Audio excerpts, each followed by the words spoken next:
स्वागत है आप सभी का हमारे YouTube चैनल में। देखिए, हम लोग रेलवे ग्रुप डी के लिए विशेष करके और बिहार सचिवालय के लिए मैथ की क्लास आप लोगों के लिए लेकर के आए हैं। और इसमें कुल मिलाकर के साधारण ब्याज हम लोग स्टार्ट किए थे और टोटल 4 वीडियो हम इससे पहले बना चुके हैं, पार्ट 1, पार्ट 2, पार्ट 3 और पार्ट 4। तो आपसे यही रिक्वेस्ट है कि सबसे पहले आप उन वीडियो को देख लीजिए, फिर ये वाला वीडियो देखिए, तो आपको सीक्वेंस में सारा चीज़ समझ में आएगा।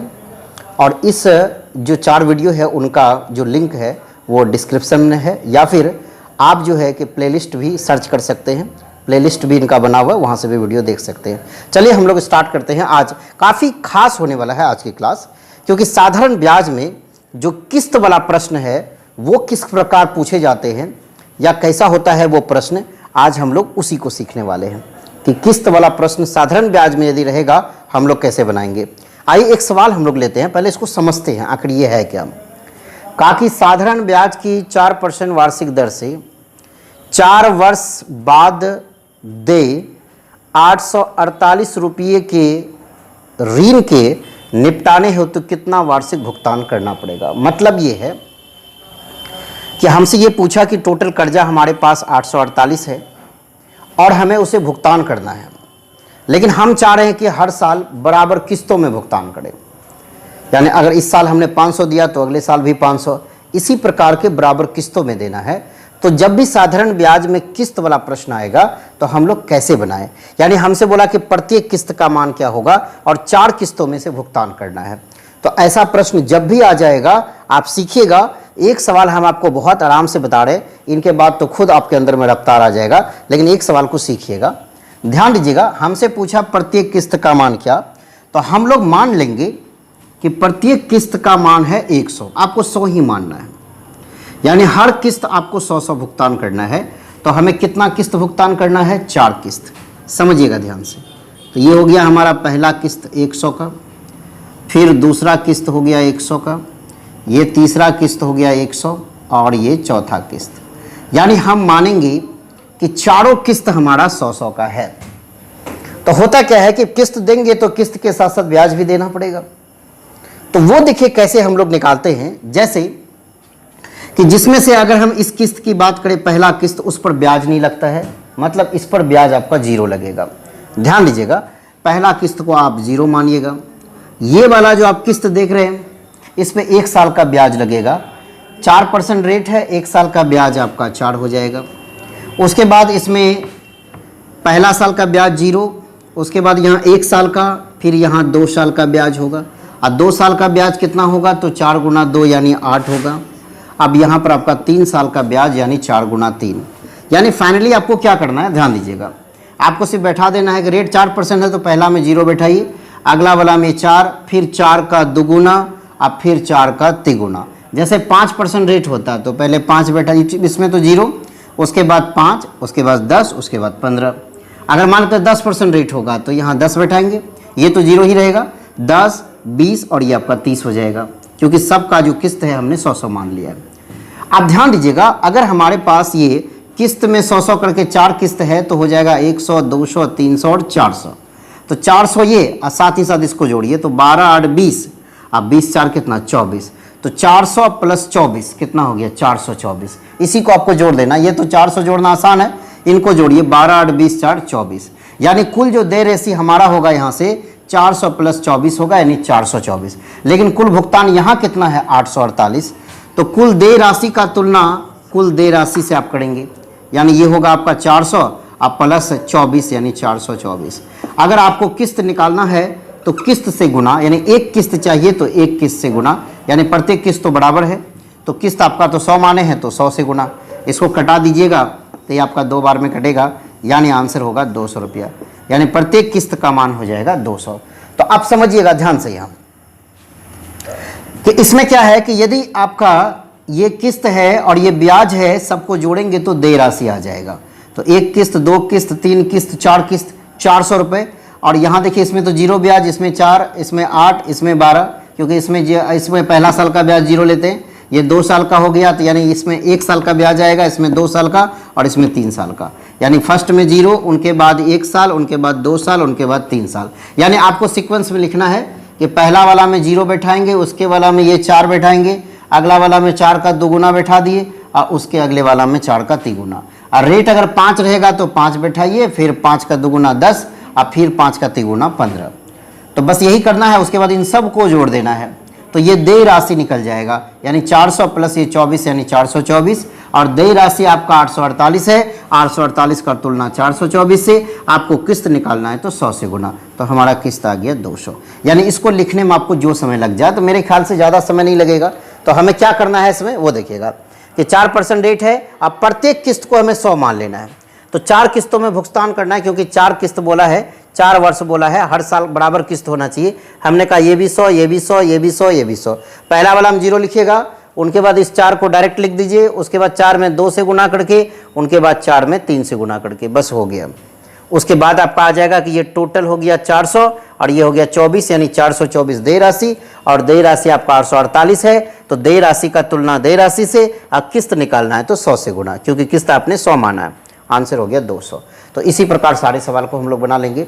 चलिए 1-2 सवाल और देखते हैं, इसमें बनाते हैं हम लोग, और काफ़ी महत्वपूर्ण है ये, और इसमें कैलकुलेशन कम से कम करके आप आंसर तक पहुंच सकते हैं। ध्यान दीजिएगा, जैसे यहाँ पर देखिए ये वाला प्रश्न हम लोग देखते हैं, इनका भी आंसर हम लोग जल्दी निकाल पाएंगे।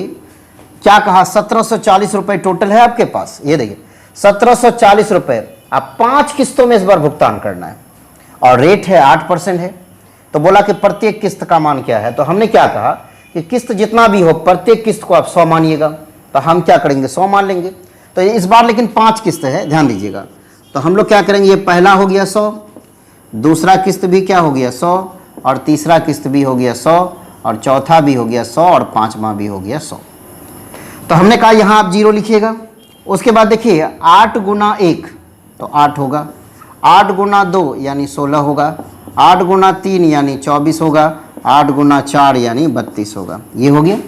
तो आपको क्या करना है कि ये किस्त हो गया 100, 200, 300, 400, 500 टोटल। उसके बाद इसको जोड़िए कि ब्याज कितना हुआ, सब जोड़ेंगे तो आपका देय राशि आ जाएगा। तो यहाँ पर देखिएगा, यदि आप जोड़े यहाँ 32 में 8 जोड़ेंगे तो आपका 40 हो जाएगा, और 24 में आप 16 जोड़ेंगे तो भी आपका 40 हो जाएगा।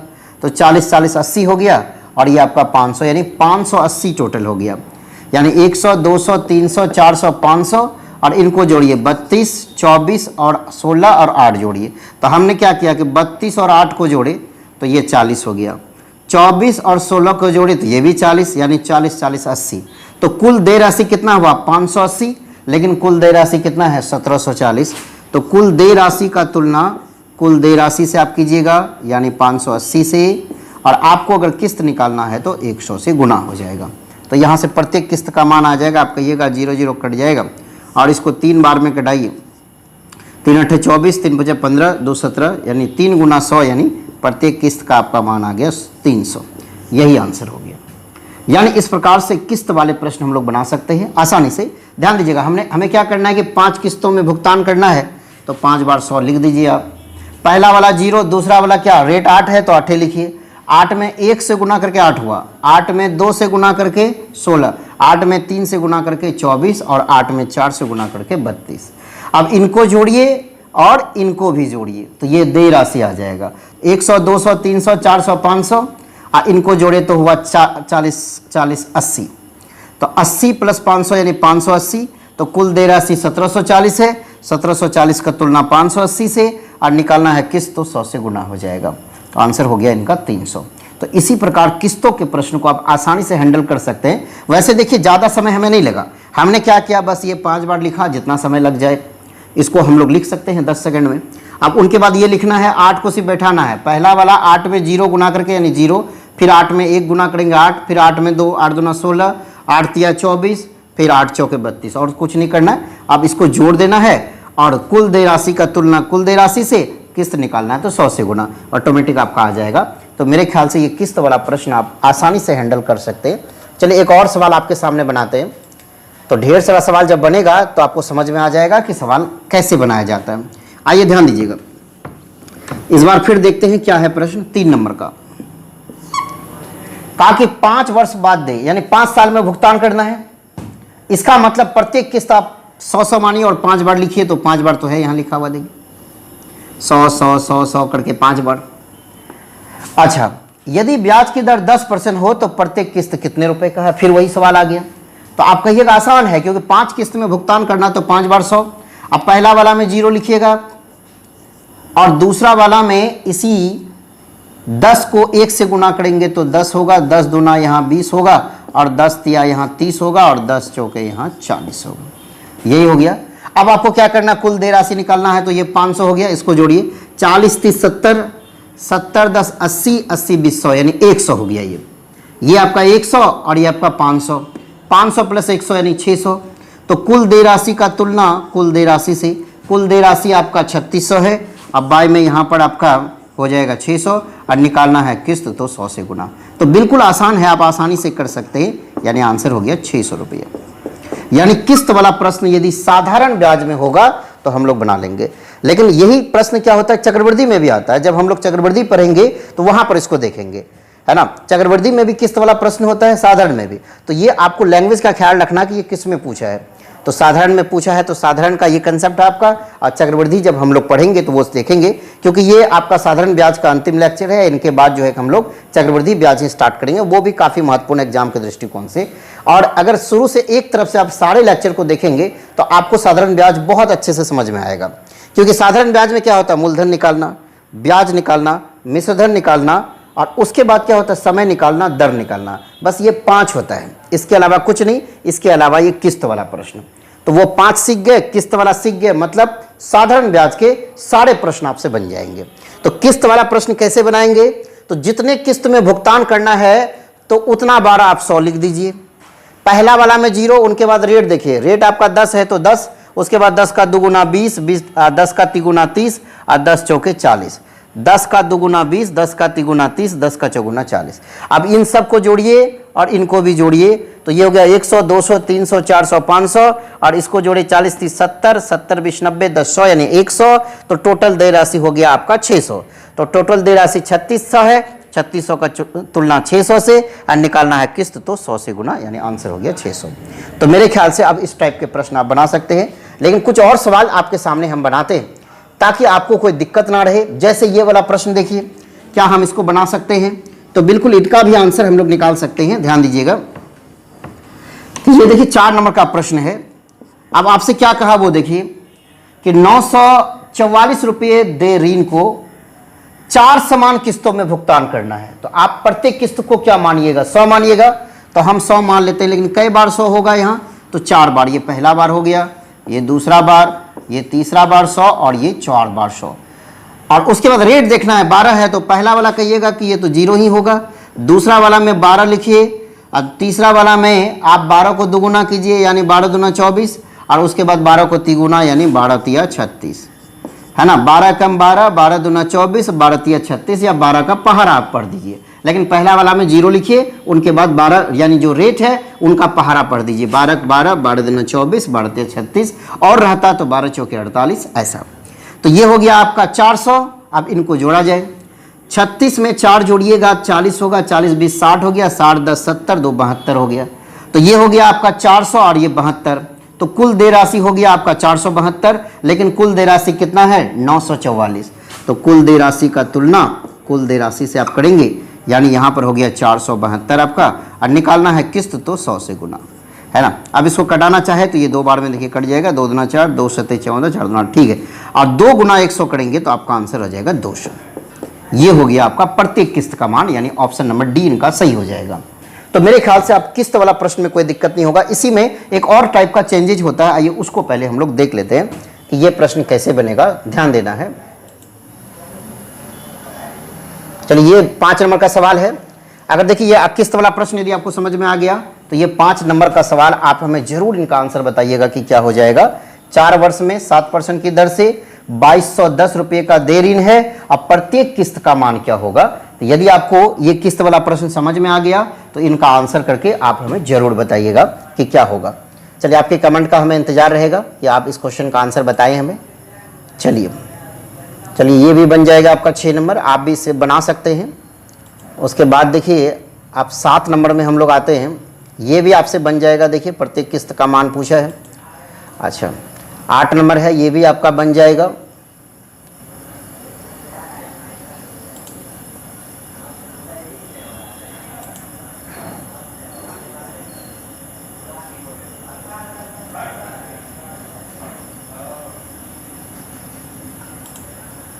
चलिए थोड़ा सा एक डिफरेंट कैटेगरी का प्रश्न है ये वाला, और बहुत ही बढ़िया है, खास करके एग्जाम के दृष्टिकोण से भी, और स्टैंडर्ड सवाल इनको माना जाता है। चलिए इसको बनाने के लिए हम लोग सीखते हैं कि क्या है आखिर ये प्रश्न। समझिएगा ध्यान से, यहाँ 10 नंबर के सवाल को देखा जाए, बड़ा महत्वपूर्ण है, कैसे बनेगा वो सीखना है। देखिए क्या है, कहा कि किसी पेन का नगद मूल्य है 10 रुपया, परंतु इसे 1 रुपया के 11 महीने तक समान मासिक किस्तों में आप खरीद सकते हैं। समझिएगा, यानी एक पेन है 10 रुपए का, अगर हम अभी 10 रुपए देंगे तो कलम हमें दे देगा, लेकिन क्या कहा हमसे कि 1-1 रुपए करके 11 महीने तक आप दीजिएगा तो भी आपको कलम मिल जाएगा, यानी किस्तों में से भुगतान करके हम ले सकते हैं। तो हमसे पूछा कि बताइए तब ब्याज की दर क्या है, और बहुत ही महत्वपूर्ण सवाल है, लेकिन कैसे बनाएंगे वो आपको सीखना है। कि किसी पेन का नगद मूल्य है 10 रुपया, कोई बात नहीं, और अगर हम किस्तों में लेंगे तो 1 रुपया का 11 किस्त में भुगतान करना पड़ेगा। समझिएगा ध्यान से कि अगर हम किस्तों में लेंगे तो 1 रुपया का 11 किस्तों में हमें भुगतान करना पड़ेगा। समझिएगा इधर।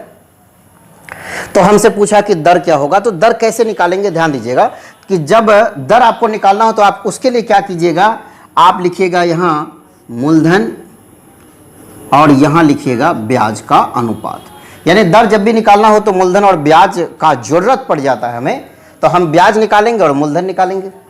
तो ध्यान दीजिएगा ब्याज और मूलधन कैसे निकलेगा यहाँ। तो सबसे पहले हम लोग ब्याज निकालते हैं, है ना। इस प्रकार के प्रश्न में ब्याज कैसे आएगा, और ब्याज बिल्कुल झलक रहा है कि कितना होगा। ध्यान दीजिएगा कि 10 रुपए का कलम है, हमने 11 किस्तों में उसे भुगतान किया 1-1 रुपए करके, तो 11 रुपए दे दिए होंगे हम। तो देखिए 10 रुपए का कलम है और हमें भुगतान करना पड़ा 11 रुपए, तो बताइए कि ब्याज कितना हुआ, तो आप कहिएगा ब्याज तो 1 रुपया हुआ। अच्छा, ब्याज अगर आ जाए और मूलधन आ जाए तो मेरे ख्याल से कि आप आसानी से दर निकाल सकते हैं। ब्याज आ जाए और मूलधन आ जाए तो दर आसानी से आ जाएगा। तो सबसे पहले हम लोग मूलधन निकाल लेते हैं। ब्याज तो आ गया 1, कैसे कि 10 रुपए का कलम है, 11 किस्त में हमने भुगतान किया 1-1 रुपए का, तो 11 रुपए हम दिए होंगे किस्तों में, और हम मेन मूल्य था उनका 10 का, तो ब्याज 1 रुपए गया होगा, तो ब्याज 1 हो गया। अब मूलधन निकालने का तरीका बता देते हैं कि इसमें आप मूलधन कैसे निकालेंगे वो देखिए। कि सबसे पहले देखिए 10 रुपए का पेन है, तो 10 रुपए में से उसके बाद 1 रुपए आप दीजिएगा तो फिर बचेगा 9, फिर उनमें 1 दीजिएगा तो बचेगा कितना 8, फिर उनमें से 1 दे दीजिएगा तो बचेगा 7, फिर उनमें से आप 1 रुपए दे दीजिएगा तो बचेगा 6, फिर उनमें 1 दे दीजिएगा तो बचेगा 5, फिर 4, फिर 3, फिर 2, फिर 1, उसके बाद भुगतान। यानी जब भी इस प्रकार किस्तों में भुगतान होगा तो मूलधन निकालने का यही तरीका है इनका। यानी 1 से लेकर 10 तक आपको जोड़ देना है। 1 से लेकर कहाँ तक जोड़ना है, 10 तक आपको जोड़ देना है। समझिएगा ध्यान से, 1 से लेकर 10 तक को हमें जोड़ देना है।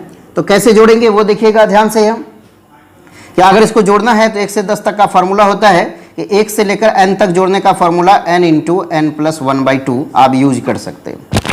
n इंटू n प्लस 1/2 हम इसमें यूज कर सकते हैं। ध्यान दीजिएगा, तो n का मान 10 हो गया, आप लिखिएगा 10 और 10 प्लस 1 यानी 11, अब बट्टे में 2 और 2 पंचे 10 यानी 11 पचे 55। यानी इन सब को 1 से लेकर 10 तक जोड़िएगा तो 55 होगा। यानी हमारे पास जो मूलधन आया वो आ गया 55 का। फिर से रिपीट कर रहे हैं कि इस प्रकार का प्रश्न हम लोग कैसे आसानी से बनाएंगे। काफ़ी हार्ड माना जाता है इनको, लेकिन आप बना सकते हैं। सबसे पहले आप देखिएगा कि ब्याज कितना हो रहा है।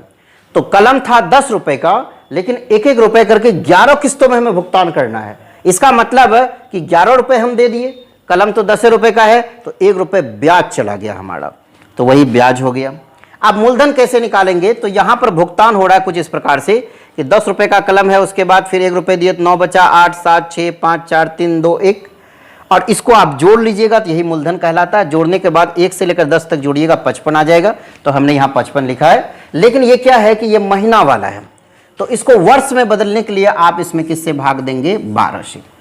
यही तो काम आपको और करना है, बस हो गया, अब सवाल बन जाएगा। तो 1 वर्ष में ये कन्वर्ट हो चुका है, ये आपका वर्ष में कन्वर्ट हो गया। देखिए इनके नीचे 12 है तो ये 12 इधर आ जाएगा, यानी मूलधन और ब्याज का अनुपात हो गया, है ना, 55:12। अब आपको क्या निकालना है, दर। तो दर बराबर होगा, ध्यान दीजिएगा, दर बराबर होगा ब्याज गुना 100 यानी 12 गुना 100। अब बाई में मूलधन गुना समय, तो मूलधन आपका 1 ही है। अब इसको कटाना है तो कटा दीजिए। 5 से कटाइएगा, 11 पचे 55, 5 दूना 10 यानी 12 दूना 24 यानी 240/11 आपका आंसर आ जाएगा। आप पूर्णांक में भी बदल सकते हैं, तो आपका आंसर हो जाएगा ए नंबर 240/11। समझिएगा ध्यान से कि इस प्रकार के जब हम लोग किस्तों में भुगतान करके कोई चीज़ को लेते हैं तो उसको बनाने का तरीका कि जैसे 10 रुपए का कलम है, 11 किस्तों में भुगतान करना है, तो हमें रेट क्या होगा वो हमसे पूछा है। तो हम लोग क्या करेंगे, मूलधन और ब्याज का अनुपात लिखेंगे और ब्याज यहाँ 1 है और मूलधन की अगर हम बात करें कैसे निकलेगा, तो 10 रुपए का कलम है तो इसको ऐसे लिखना है 10, 1 रुपए दे दिए तो बचा 9, फिर 8, फिर 7, फिर 6, फिर 5, फिर 4, फिर 3, फिर 2, फिर आपका 1। अब इसको बस जोड़ देना है तो 55 होगा। तो ये मूलधन हो गया, क्योंकि ये महीना वाला चीज है, इसको वर्ष में बदलने के लिए 12 से भागा। इधर 12 है तो ये कोना कोनी गुना हो यहाँ आ जाएगा, यानी यहाँ 12 आ गया आपका। उसके बाद ये मूलधन हो गया 55 और ब्याज हो गया 12 और आपको निकालना रेट, तो ब्याज गुना 100 बटा मूलधन गुना समय, आंसर हो गया 240/11। यानी इस प्रकार का कोई भी प्रश्न होगा आप बना लेंगे। कैसे बनाना है फिर से देखिएगा कि सबसे पहले देखिएगा कलम 10 रुपए का और हम भुगतान किए 11 रुपए, यानी 11 महीना में 1-1 टका करके 11 रुपए दे दिए तो ब्याज 1 का हो गया। अब मूलधन निकालना है। इसमें मूलधन कैसे निकलेगा, तो 10 रुपए का कलम है और 1 रुपए दे दिए तो 9 बचेगा, फिर 1 दे दिए तो 8, इसी प्रकार से यहां तक 1 तक आएंगे और इनको जोड़ेंगे तो वो आपका मूलधन कहलाएगा, यानी 55। क्योंकि ये महीना वाला है इसलिए 12 से भागा देंगे तो वर्ष में बदलेगा, तो इधर 12 आ जाएगा। अब रेट निकालना है तो ब्याज गुना 100 बटा मूलधन गुना समय, आंसर हो गया 240/11, यानी ऑप्शन नंबर ए। चलिए अब हम लोग एक और प्रश्न लेते हैं इनमें और उसको कोशिश करते हैं बनाने का। अब देखिए ये वाला, देखिए ये वाला कैसे बनेगा और इनका आंसर क्या आएगा। सेम उसी प्रकार का प्रश्न है और इस बार फिर हम इसको बनाने का प्रयास कर रहे हैं। अब ध्यान दीजिएगा, यह 11 नंबर का प्रश्न और ये भी काफी महत्वपूर्ण प्रश्न है। देखिए किस्त वाला प्रश्न चाहे साधारण में हो चक्रवृद्धि में हो तो थोड़ा आसान ही होता है, लेकिन काफी पेचीदा होता है। जैसे ये वाला प्रश्न आप देख लीजिए, अचानक आ जाए तो फिर पसीना छूट जाता है, लेकिन हम लोग कोशिश करेंगे बनाने का। एक महाजन 9 रुपया इस शर्त पर उधार देता है कि 1 रुपया प्रति माह की दर से 10 माह में वापस करना पड़ेगा। तो ब्याज की दर क्या है, हमसे दर पूछा है। तो हम कहेंगे दर निकालने के लिए पहले मूलधन लिखना पड़ेगा, फिर ब्याज लिखना पड़ेगा। तो पहले ब्याज हम निकाल लेते हैं क्योंकि ब्याज निकालना आसान है। तो सबसे पहले ब्याज निकालिएगा आपकी, ब्याज क्या होगा। आप कहिएगा 9 रुपया का तो आपका कर्ज लिए थे, लेकिन आप भुगतान किए 1-1 रुपया करके 10 बार में, तो 10 रुपये आप दे दिए, तो 9 रुपये का सामान है और हमने दे दिया 10 रुपये, तो ब्याज 1 हो गया, तो ब्याज तो मिल गया।